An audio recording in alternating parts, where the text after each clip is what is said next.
Hello, everybody. Am I live? Can you hear me?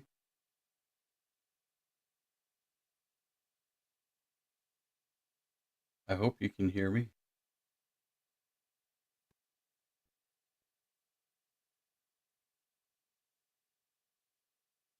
Um, the reason for this unplanned thing is because I stumbled upon something that I wanted to share with you all. Um,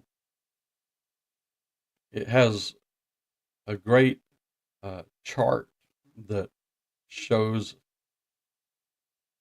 many of the ancient Greek scholars when they lived the earliest or when they wrote what they wrote, the earliest copy, when the earliest copy of what they wrote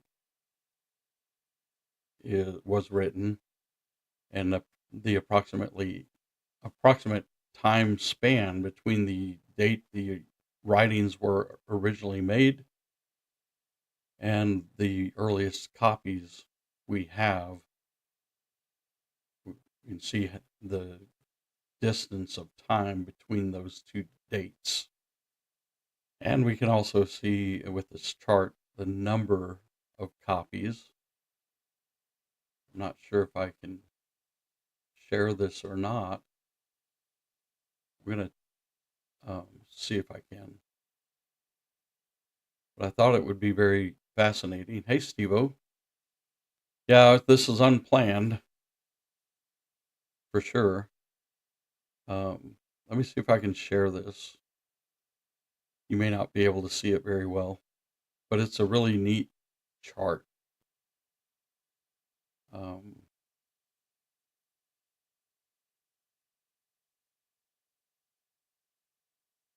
huh, trying to figure out how to get it to show, and it's not letting me share it. I guess I have to just read what it's presenting.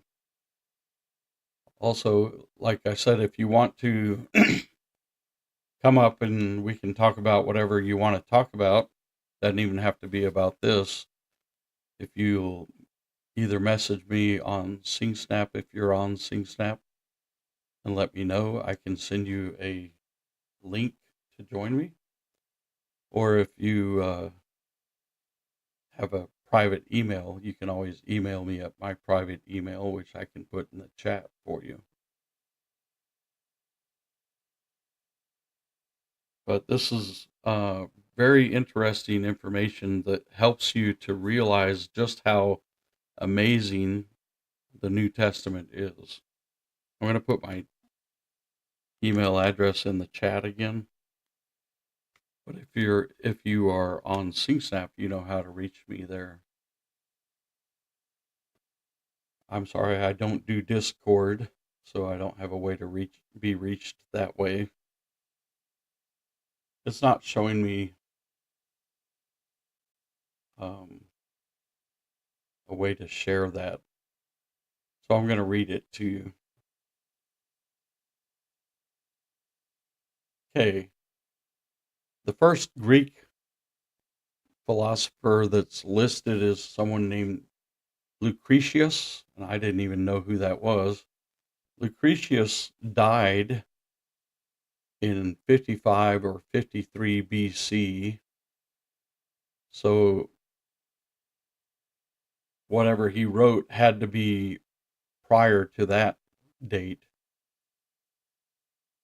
The distance between the date that he wrote whatever he did and the earliest manuscript copy we have of his writings spans about 1100 years, and there's only two copies of his original writings. We don't have the originals, but that's 1100 years gap, and nobody questions the accuracy or authenticity of the writings of Lucretius. And I just realized I forgot to turn off my air conditioner, which makes too much noise. Hold on just 1 second.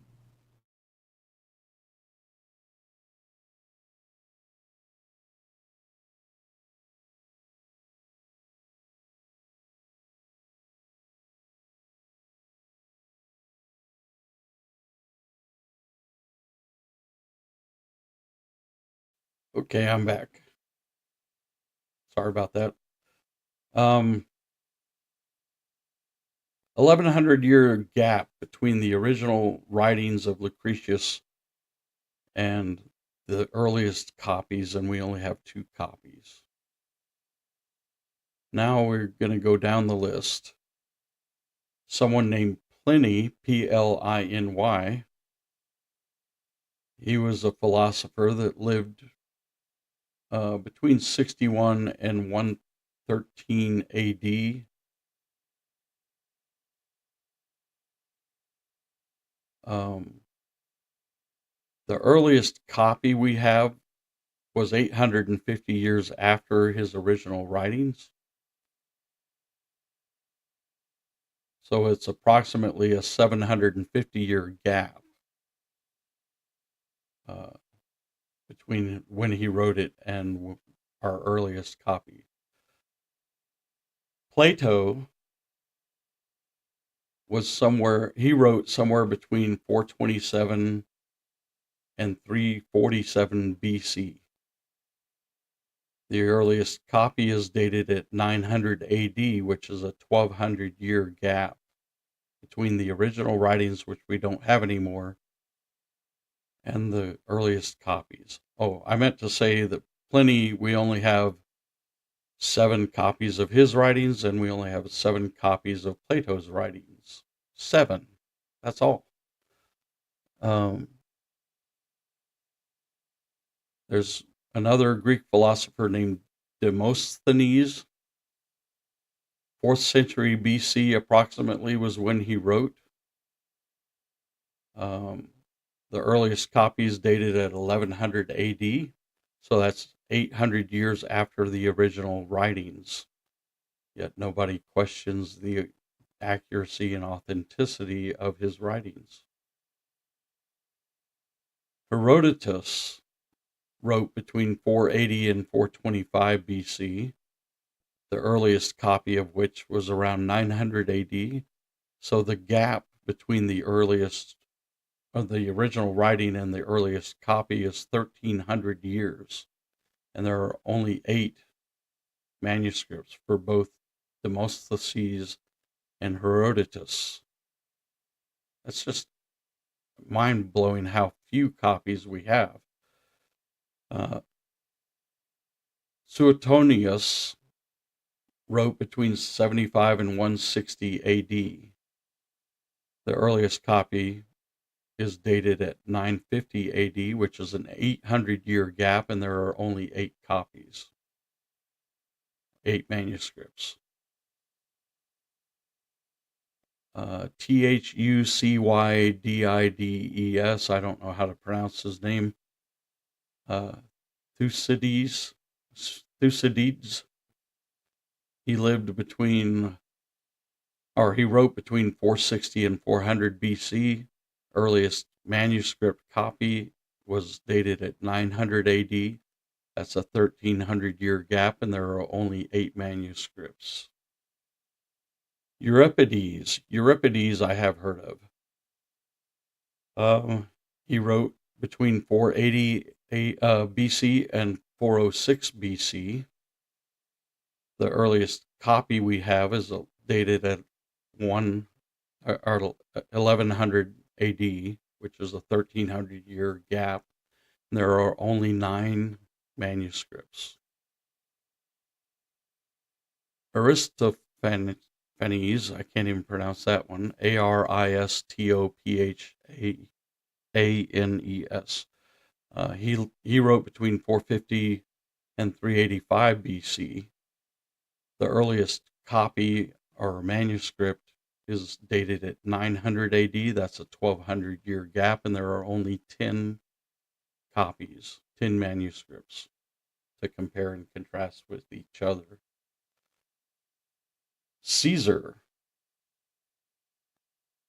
I'm assuming that's Julius Caesar, doesn't say though, wrote between 144 BC. Earliest copy is 900 AD. That's a 1,000-year gap between the original writing and the earliest manuscript. and there are only 10 copies or 10 manuscripts. There's another philosopher named Livy, Livy, wrote between 59 BC and 17 AD, and we don't know what date he wrote or the approximate gap between the date of the earliest copy, but there are only 20 manuscripts to verify anything of Livy's writings. Tacitus, Tacitus, wrote around 100 AD. The earliest copy we have is 1100 AD, which is a 1,000-year gap between the original writing and the manuscript. And there's only 20 copies. Aristotle, he wrote between 384 and 322 BC. Earliest copy is also 1100 AD. There's a 1,400-year gap between the original writing and the earliest manuscript, and there are only 49 copies, 49 manuscripts.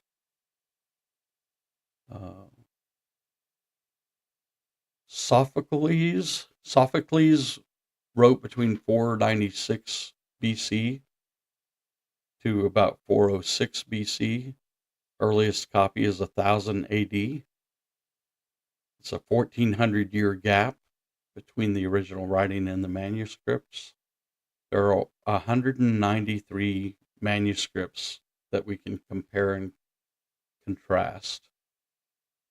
Now, Homer has the most. He wrote the Iliad around 900 BC. The earliest copy of the Iliad is 400 BC, and that's only a 500-year gap, which is much smaller than any of the others I wrote about. But 500 years is still a pretty big gap. Also, he had 643 manuscripts, copies of his original writing, so that's quite a bit.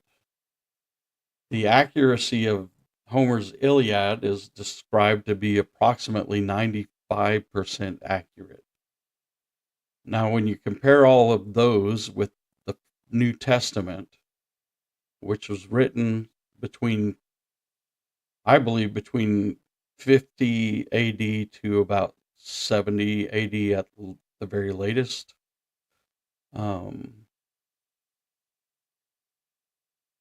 The earliest copies we can find are actually dated as early as 130 AD, less than 100 years after the books of the New Testament were written. That's by far the shortest gap between the original writings and the manuscripts. People criticize the Bible, especially the New Testament, because they say we don't have any of the original writings. Well, we don't have any of the original writings of all these Greek philosophers, where there's a bigger gap between the original writings and the manuscripts, yet nobody questions the authenticity and accuracy of the Greek philosopher writings that we have. Now, here's the biggest thing.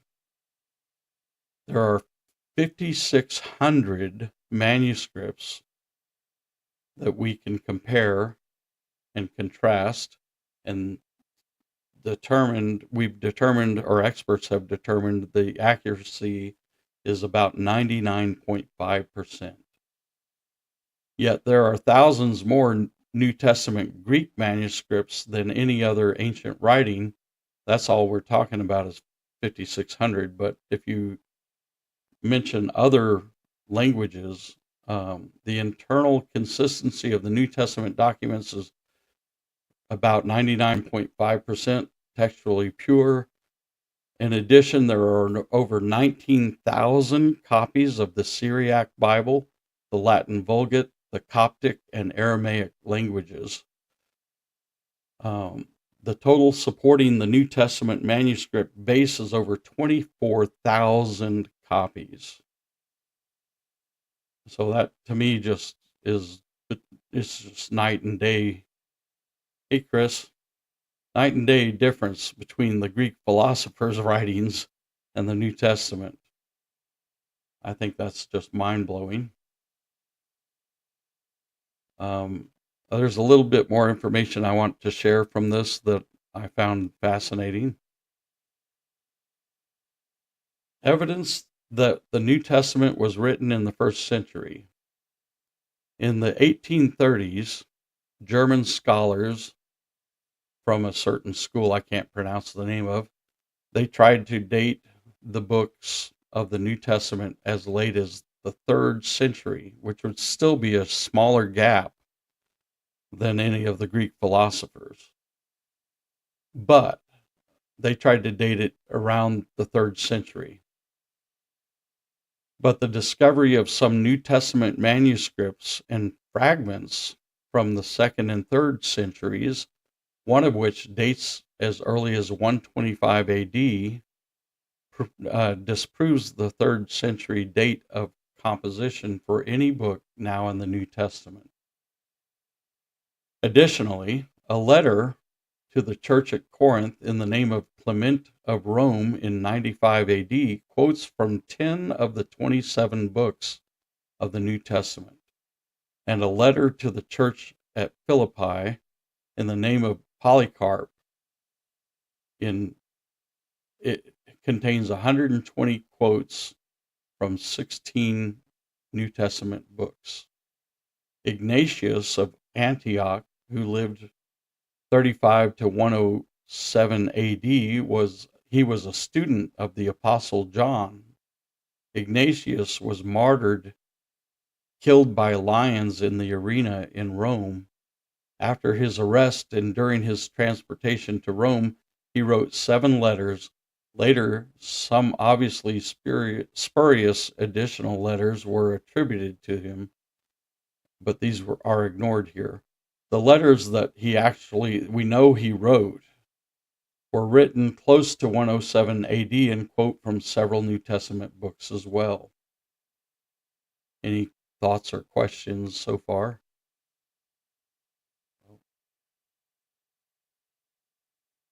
I hope this is interesting to you. I think it's fascinating. Okay, I'm going to continue. Evidence for Jesus and the early church from non-Christian writers. Reporting on Emperor Nero's decision to blame the Christians for the fire that had destroyed Rome in AD 64, the Roman historian Tacitus wrote the following: Nero fastened the guilt on a class hated by their abominations called Christians by the populace. Christus, from whom the name had its origin, suffered the extreme penalty during the reign of Tiberius at the hands of Pontius Pilate, and a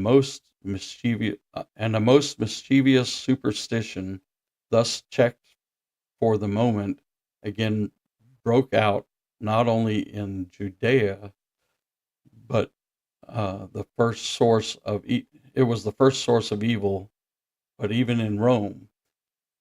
Another important source of evidence about Jesus and early Christianity can be found in the letters of Pliny, Pliny, the Younger, to Emperor Trajan. Pliny was the Roman governor of Bithynia in Asia Minor. In one of his letters dated around 112 AD, he asked Trajan's advice about the appropriate way to conduct legal proceedings against those accused of being Christians. Pliny says that he needed to consult the emperor about this issue because a great multitude of every age, class, and sex stood accused of Christianity. At one point in his letter, Pliny relates some of the information he has learned about the Christians. They were in the habit of meeting on a certain fixed day before it was light. when they sang in alternate verses a hymn to Christ as to a God, and bound themselves by a solemn oath not to any wicked deeds, but never to commit any fraud, theft, or adultery, never to falsify their word, nor deny a trust when they should be called upon to deliver it up. After which it was their custom to separate and then reassemble to partake of food, but food of an ordinary and innocent kind.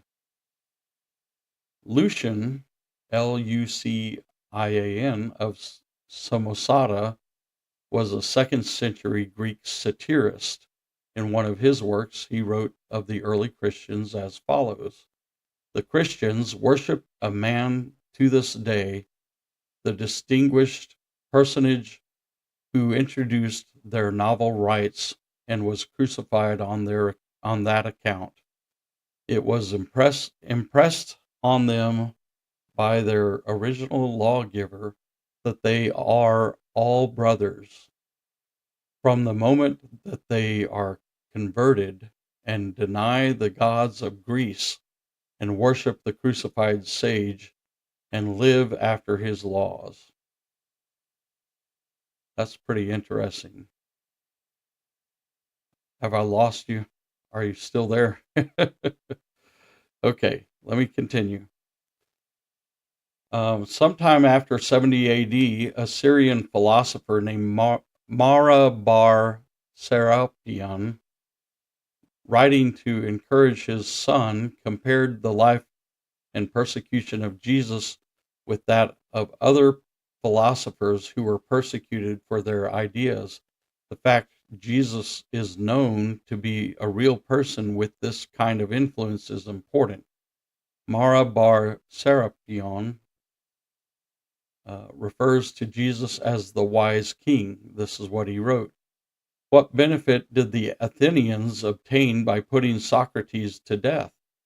Famine and plague came upon them as judgment for their crime, or the people of Samos for burning Pythagoras. In one moment their country was covered with sand. Or the Jews by murdering their wise king. After that, their kingdom was abolished." And this is what happened in AD 70, by the way. "God rightly avenged these men. The wise king lived on in the teachings he enacted." We can learn quite a bit about Jesus from Tacitus and Josephus as well, two famous historians who were not Christian. Almost all of the following statements about Jesus, which are asserted in the New Testament, are corroborated or confirmed by the relevant passages in Tacitus and Josephus' writings.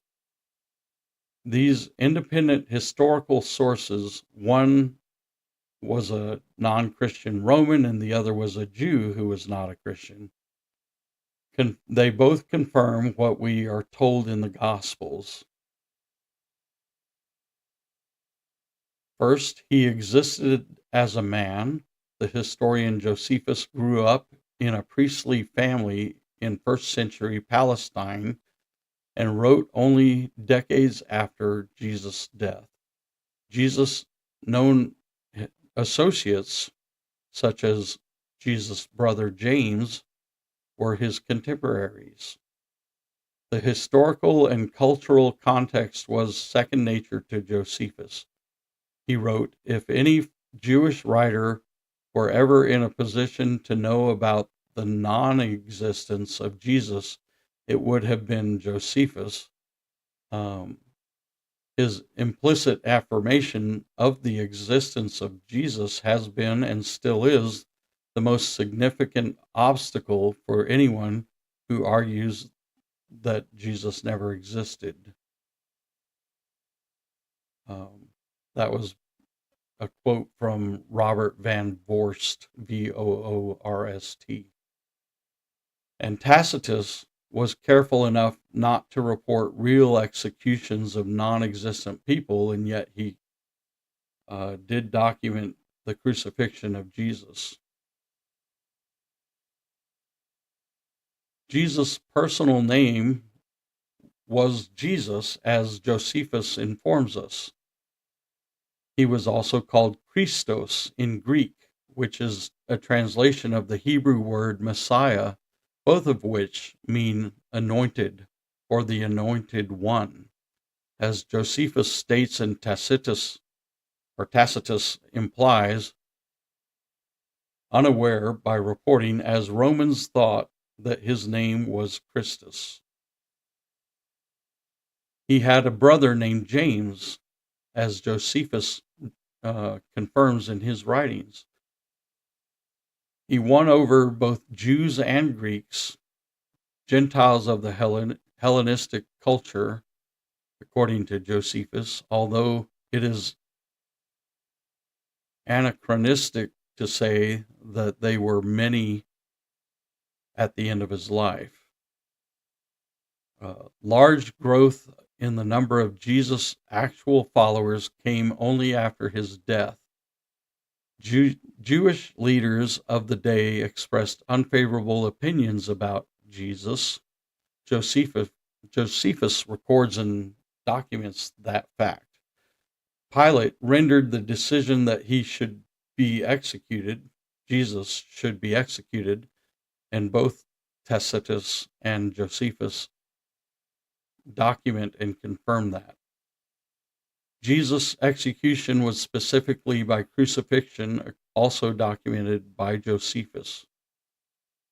Jesus was executed during Pontius Pilate's governorship over Judea between 26 and 36 AD.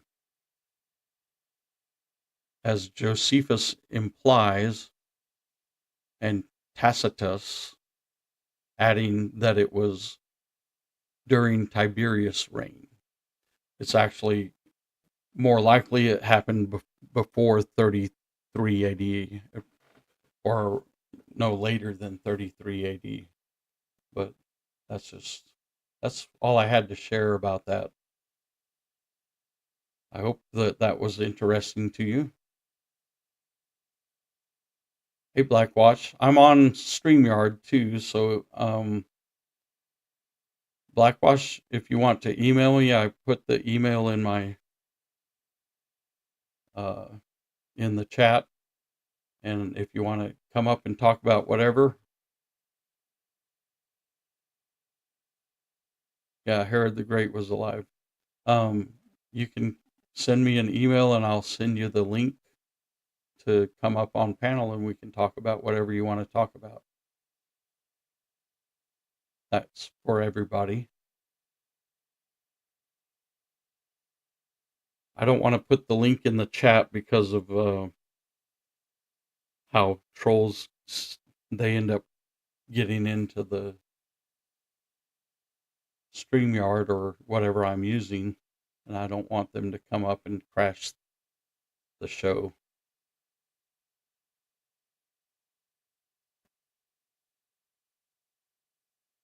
Oh, you're having trouble with your emails? Well, let me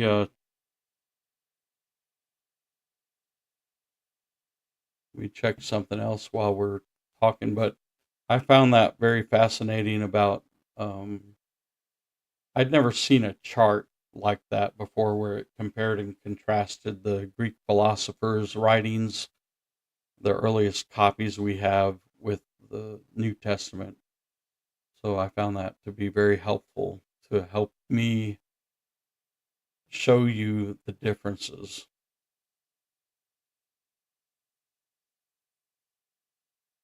And Stevo, if you're on SingSnap, even with a free account, I think you can still email me. So you can message me there if you don't have your regular email, and I'll send you the link and you can come up.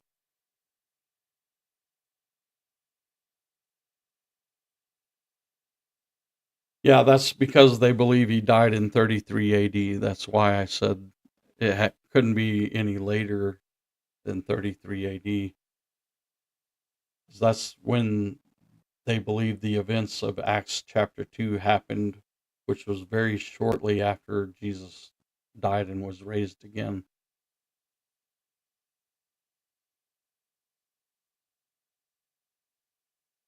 Oh, okay. You're having vision problems, though. I didn't plan to do this. I just felt compelled to cover this chart with you that I came across.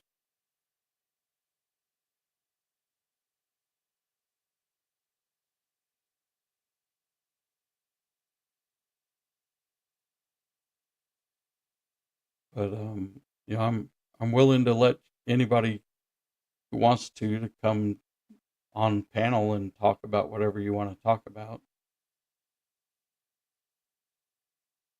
I don't want to go very long though.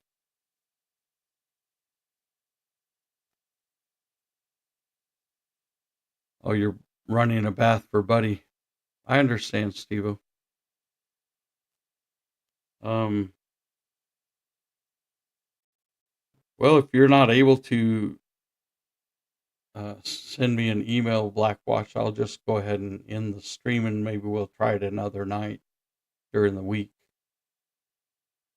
I'll use StreamYard again later in the week. But I hope this was helpful. Any questions that you want to make or put in the chat or anything you want to talk about in the chat, I can just respond verbally.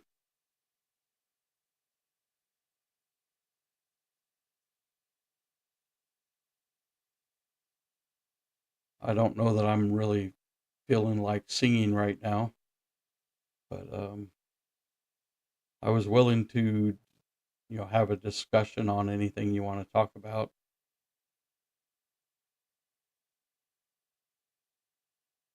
Okay.